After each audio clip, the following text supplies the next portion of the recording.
러시아군이 우크라이나 동부 돈바스 지역에 대한 대대적인 공격을 시작했습니다. 전쟁이 새로운 국면에 접어든 가운데 민간인에 대한 막대한 피해도 우려되는데요. 최근 우크라이나 인근 폴란드에서 전쟁의 참상을 직접 취재하고 오셨죠. 김영미 분쟁 지역 전문 PD와 이야기 나눠보겠습니다. 어서 오십시오. 안녕하세요. 최근에 폴란드에서 우크라이나 사태 직접 취재하시고 지난주에 귀국하신 거죠? 네네. 얼마나 계셨던 겁니까? 한 25일 정도? 5일 정도 25일이요. 25일 정도 네네. 계셨던 겁니까? 네. 지금 25일 정도 있으면서 지금 우크라이나 내부까지는 들어가지 못하는 상황이었던 거죠? 우리 정부가 예. 우크라이나 취재를 말리고 있는 상황이라 예. 현행 여권법 위반이기 때문에 예. 우크라이나 현지 취재는 불법으로 규정해서 예. 갈 수가 없었어요. 그러니까 우크라이나 내부로는 들어갈 수 없었지만 이제 폴란드 국경에서 피난민들의 참상을 직접 보고 또 이야기를 들으셨을 텐데 혹시 전해 들은 이야기들 중에 좀 안타까운 사연들도 있었습니까? 네, 제가 직접 들어갈 수는 없지만 그 현지에 저하고 취재했던 현지 취재진들이 있어서 예. 각 도시마다 이렇게 가서 이제 취재를 했고 또 피난민들이 제일 많이 나오는 그 루트가 예.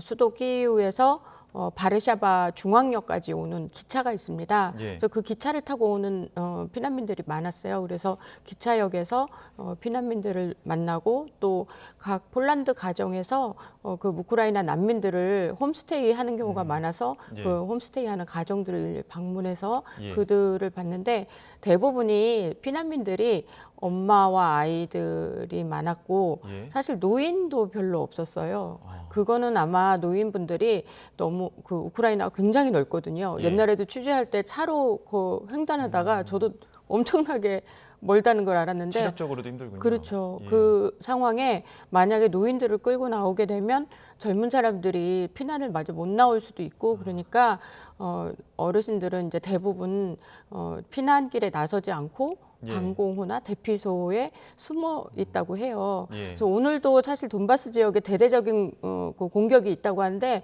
굉장히 많은 방공호 대피소에 지금 사람들이 많이 있어요. 예. 미처 빠져나오지 못한 사람들. 사실 폴란드까지 나온 그 피난민들 같은 경우는 운이 좋은 거고요. 예. 그리고 대부분 가족들이 아빠는 나오지 못한 경우가 많거든요. 예. 징집이 징집. 됐거나 예. 아니면 나가서 싸우겠다고 이제 자기 가족들 먼저 내보내고 자기는 이제 전선으로 가는 경우가 많아서 그런 가족들의 비극인 거죠. 이건 조부모와도 헤어지게 되고 예.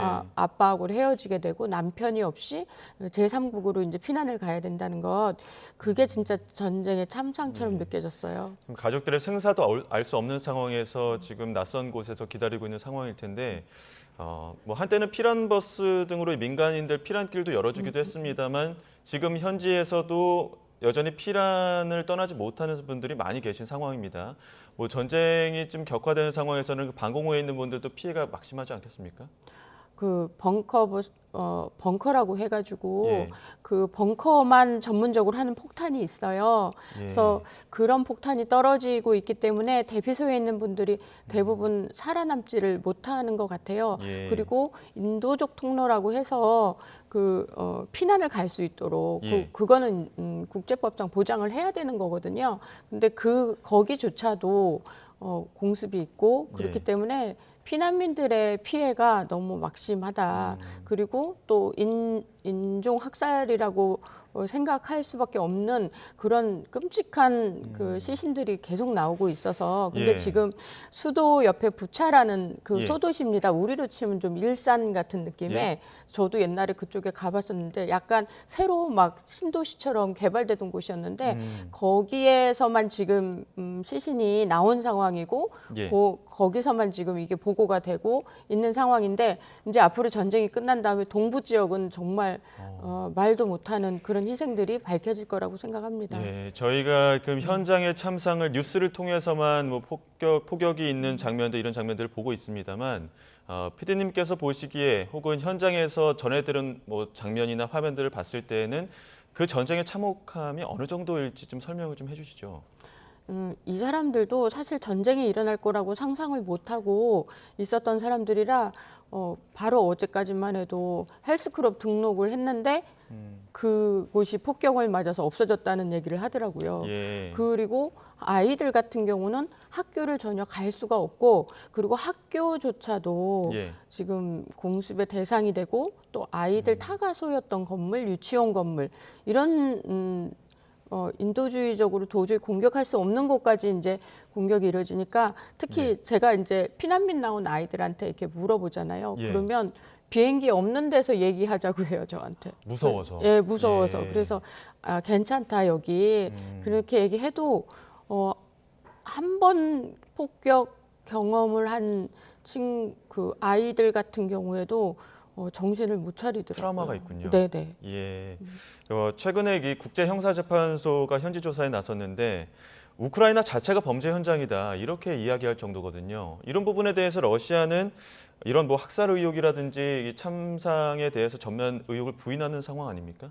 이번 전쟁이 또 특별한 게 상대방이 전부 다 프로파간다의 싸움인 것 같아요. 예. 그래서 양쪽의 주장이 너무 극렬하게 다르잖아요. 예. 그럼 이거는 철저하게 수사를 해야 되고 국제사회가 예. 그리고 취재하는 사람이 현장에서 많은 객관적인 증거들을 찾아내야 되는 상황이죠. 근데 안타깝게도 한국 기자는 정부의 허락을 못 받아서 못 가고 있는 상황이라 아쉽기는 하지만 예. 그래도 우리 세계에는 국제법상 이런 것들을 충분히 규명할 수 있는 인력과 시스템이 있어요. 예. 그래서 우크라이나 현장 자체가 인종 학살의 현장으로 불리는 것은 사실 우리 세대의 굉장한 비극이자 창피한 일이거든요. 예. 이 폴란드나 그리고 우크라이나는 1, 2차 대전 때 이미 많은 학살을 경험한 곳이에요. 네. 특히 홀로코스트가 있었던 곳이고 예. 그렇기 때문에 그때는 이제 옛날인데 지금 현대 사회에서 또 이런 일이 벌어졌다는 거에 대해서 사람들이 이제 충격이 큰 것 같고 또 제네바 협약을 어긴 그런 상황이기 때문에 이 부분에 대해서는 국제사회가 반드시 규명을 하고 제네바 협약을 지키기 위한 노력을 해야 될 것 같아요. 만약에 나중에 우리 후손들이 엄마 아빠 할아버지 예. 할머니 세대 왜 그게 깨졌냐고 물어본다면 우리가 뭐라고 대답을 하겠어요. 예. 그래서 물론 정치적 사회적으로도 중요한 전쟁이긴 해요. 그렇지만 제일 중요한 건 우크라이나 전쟁은 인도주의적인 위기가 있는 전쟁이다. 예. 그리고 지금 세대 우리가 제네바 협약이 깨지는 이런 상황이 벌어진 건 우리 세대의 수치이다라는 부분들은 우리가 인식을 해야 된다고 생각합니다. 예. 그 인도주의적 측면에서 좀 안타까운 일들이 굉장히 많이 일어나고 있는데 지금 민간인 학살도 그렇지만 그 러시아군이 우크라이나 여성들을 상대로 성범죄를 저지르고 있다 이런 이야기 증언들도 잇따르고 있습니다. 현장에서 들으신 이야기는 없습니까? 네, 성범죄가 아주 극심한 것 같고 사실 우리도 일제시대 그런 일들 6.25 때도 그런 전쟁이 나면 뭐 을에 그런 일이 있다고 생각을 합니다. 그렇지만 예. 이번 전쟁에서 또 극심한 이유 중에 하나는 선전전이기 때문에 그래요. 예. 그래서 러시아군 같은 경우는 뿌리 깊게 그 공포심을 우크라이나 사람들한테 심어주기 위한 가장 좋은 게 바로 성범죄거든요. 예. 그래서 어찌 보면 의도적으로 혹은 선전전의 한 의미로 더 조직적으로 이런 일을 하지 않았나라고 생각을 합니다. 예, 선전전도 있겠지만 실제로 그런 일들이 벌어지고 있다라는 정황들도 나오고 있는 겁니까? 일단 증인들이 많고요. 예. 그리고 그것 때문에 목숨을 잃은 그런 예. 사람들도 너무 많고 이제 앞으로 이제 이게 다 전쟁 범죄이기 때문에 국제재판소에서 얼마든지 이거는 규명할 수 있다고 저는 생각을 하거든요. 그래서 예. 그 사건 하나하나가 사실 사람의 어떤 인권에 관련된 일이잖아요. 누구에겐 굉장히 아프고 힘든 일이에요. 그래서 그게 철저하게 규명이 됐으면 좋겠다고 생각합니다. 예, 지금까지 나온 뭐 증언들 보면 어린 아이들을 상대로 또 임산부를 네. 상대로 그런 일들이 벌어지다 보니까 더 안타까울 수밖에 없는 상황인데 앞서도 얘기했지만 그 공포감 조성이라는 얘기를 하셨습니다. 러시아가 네네. 이렇게까지 공포감을 조성하고 혹은 이렇게까지 잔혹한 일들을 벌이는 이유는 어디에 있다고 보십니까? 그 푸틴의 전쟁을 좀 더 정당화할 수 있는 것 중에 하나는 이 전쟁에서 누가 우위에 서느냐. 차이거든요. 예. 제가 그 성범죄 중에서도 이제 1살 아기를 성폭행한 영상이 떴었어요. 예. 그래서 그걸 보고 제가 느낀 건 이거는 보통 성범죄는 몰래 하는 거잖아요. 예. 근데 이걸 영상으로 촬영했단 말이에요. 그러면 굉장히 의도적인 거예요. 예. 그래서 이런 거를 봤을 때 이런 모든 것들이 다 계획되어져 있고 예. 그걸로 인해서 공포감을 심어주고 다시는 러시아에 대해서 고개를 들지 못하도록 하겠다라는 강한 의지도 있고요. 그리고 러시아에서는 이 전쟁이 나치를 위한 어쩔 수 없는 전쟁으로 받아들여져요. 그래서 예. 실제 러시아 언론인들하고 얘기를 하다 보면 그 어떤 망상에 가까운 시간이 지나면서 더더욱 그런 것 같아요. 그래서 예. 이 전쟁이 길어질수록 양 진영이 각자의 망상에서 평행선을 가지 않을까. 우크라이나 쪽에도 피해를 입다 보니까 또 트라우마가 굉장히 크잖아요. 그래서 예. 어떤 피해를 굉장히 부풀려서 생각하기도 하고 그리고 러시아는 계속 선전전을 통해서 이렇게 망상에 사로잡히게 되고 그렇게 됐을 때 민간인들의 피해는 더욱더 늘어날 거라고 생각을 합니다. 네, 그 망상에서 벗어나기 위해서는 그 참혹한 현실을 명확하게 어떻게 담아내고 또 보여줘야 되는 그런 과정들도 필요할 것 같은데 많은 분쟁 지역 가보셨겠지만 지금 이 취재 과정에서 가장 기억에 남는 장면이 있을까요? 아이들이 너무 충격을 많이 받아서 예. 물론 이제 어느 전쟁이나 아이들은 충격을 받지만 보통 아빠는 싸우러 간 상황이잖아요. 지금 부차에서 발견된 시신이 아이들은 다 자기 아빠일지도 모른다는 얘기를 예. 하거든요. 그러면 그 아빠하고 연락이 안 되는 상황에서 더 많은 공포를 느끼는 것 같고 예. 물론 이제 제가 계속 이렇게 취재를 다니면서 중동 쪽을 많이 다녔지만 거기는 이제 가장이 아이들과 아내를 같이 데리고 나오는 피난민들인데 예. 여기는 그렇지가 않고 엄마가 다 데리고 나와서 이제 막막한 거예요. 일자리도 없고 이제 전쟁이 계속 길어지게 되고 이러다 보면 유럽 안에 지금 난민이 포화 상태잖아요. 시리아 난민, 뭐 다른 나라 전쟁으로서 온 난민들 거기다 더하기 이제 우크라이나 난민까지 나온 상황이잖아요. 예. 우크라이나 난민들은 서쪽으로 가게 돼 있지 동쪽으로 갈 수가 없는 상황이에요. 그럼 전부 서유럽 쪽에서 받아들여야 되는데 이거에 대한 이제 혼란 이런 것들도 굉장히 심해질 것 같았고 그리고 전쟁이 이제 시간이 지나기 시작하면서부터는 계속 바뀌거든요. 근데 안 좋게 바뀐단 말이에요. 그래서 그 영향이 전 세계적으로 갈 것 같고 제가 기억하는 우크라이나는 이 봄 되면 이맘때에 농사진 씨를 뿌리느라고 바쁜 그런 땅이었었어요. 예. 근데 지금 이 전쟁터에서 씨를 뿌릴 수도 없고 예. 그렇기 때문에 거의 전 세계에서 유명한 곡창지대거든요. 그러면 전 세계적으로 이제 식량에 대한 이 문제가 또 생길 거로 예상이 됩니다. 예. 참 씨를 뿌려야 되는 지역인데 강철비까지 뿌려진다는 상황까지 지금 전해지고 있어서 참 안타까울 수밖에 없는데 최근에 젤렌스키 우크라이나 대통령 지금 뭐 네. 각국 그 국제사회 지지 호소하기 위해서 화상 연설하고 있습니다.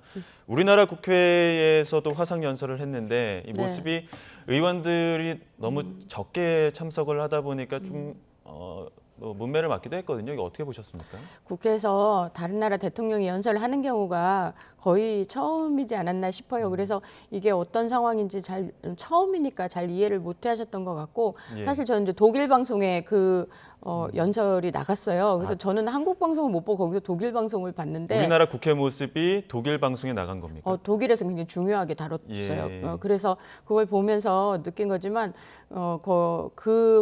그날 연설이 있었던 장소가 대회의장이냐고 많이 물어보더라고요. 그래서 제가 대답을 안 했는데 네. 그래서 아마 거기가 아마 가장 중요한 왜 우리 다른 나라 캐나다도 그렇고 미국도 그렇고 가장 대회의장 이런 데서 하지 않았어요. 그러니까 예. 우리도 그랬을 거라고 생각을 하더라고요. 그래서 예. 다음번에는 좀 그러니까 우리만 보는 게 아니라 전 예. 세계가 같이 보고 방송을 하는 거거든요. 그래서 그때는 대한민국 국격에 맞게 다른 나라 대통령의 연설을 좀 들었으면 좋겠습니다. 예. 마지막으로 지금 우크라이나 사태 관련해서 지금 현장을 보고 오셨기 때문에 국제사회가 보지 못했던 부분 혹은 우리가 간과하고 있는 부분이 있다면 당부의 이야기 혹은 지지를 위한 어떤 도움이 필요한 이야기 이런 부분을 말씀해 주시죠. 방탄조끼하고 헬멧이 너무 필요해요. 아이들은 방탄조끼 헬멧을 하지를 못하거든요. 예. 워낙 모자라기도 하고. 그래서 제가 취재한 케이스 같은 경우는 그냥 커튼 같은 것도 다 뜯어가지고 겹겹이 해갖고 방탄조끼를 만드는 주부 이야기가 나갔는데, 방탄조끼와 헬멧이 거기 있는 민간인들에게 좀 더 많이 전달이 됐으면 좋겠어요. 대피소에 있더라도 그러면 몇 명이라도 더 살 수 있을 것 같고, 오늘 이제 대대적인 공격이 또 있다고 했는데 정말 많은 지하 벙커에 민간인들이 피난민만큼 숨어 있다고 보시면 돼요. 그래서 그들이 오늘 밤 좀 무사하기를 바랍니다. 네, 모쪼록 PD님께서 담아오신 모습 보고 현장 모습 보면서 또 국제사회 지지, 또 우리나라에서도 많은 도움의 손길이 이어가기를 바라보겠습니다. 지금까지 김영미 PD와 이야기 나눴습니다. 오늘 말씀 고맙습니다. 네, 감사합니다.